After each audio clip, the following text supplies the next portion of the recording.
నమస్తే శ్రీ మాత్రే నమః శ్రీ కృష్ణాయ నమః.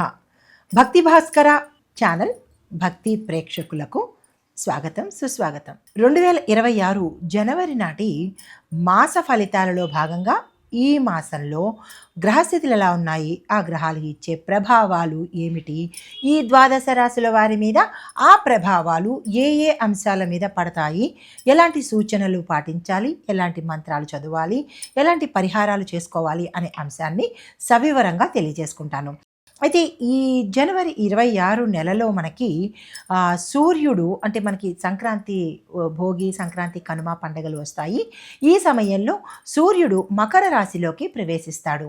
అయితే ఈ సమయంలో ఎలాంటి పనులు చేయాలి, ఎలాంటి పనులు చేయకూడదు, మేషాది ద్వాదశ రాశుల వారికి తెలియజేసే ప్రయత్నం చేస్తాను.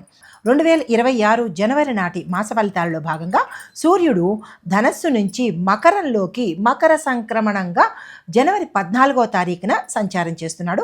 చంద్రుడు మాసం పొడవునా అన్ని రాసుల్లోనూ సంచారం చేస్తూ ఉంటాడు. అయితే కుజుడు మిథునంలోను, బుధుడు ధనస్సు నుంచి మకరంలోకి సంచారం చేస్తూ, గురుడు మిథునంలోను, శుక్రుడు వృశ్చికం నుంచి ధనస్సులోను, శని భగవానుడు మీనంలోను, రాహువు కుంభంలోను, కేతువు సింహంలోను సంచారం చేస్తున్నారు.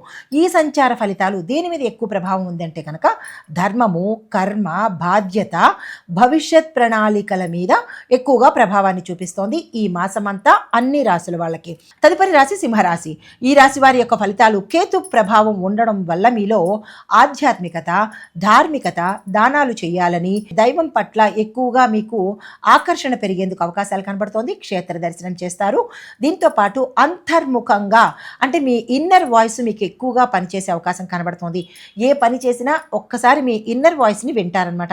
అంటే మనం అంటూ ఉంటాం కదా, అంతరాత్మ అని అంటుంటాం కదా, ఆ అంతరాత్మ మీకు హెచ్చరిస్తూ ఉంటుంది. కేతువు ధర్మ మార్గంలో ప్రయాణం చేయడానికి దోహదపడుతుంటాడు. కాబట్టి కొంత మీలో ఈ అవగాహన అనేది వచ్చే అవకాశం కనబడుతుంది.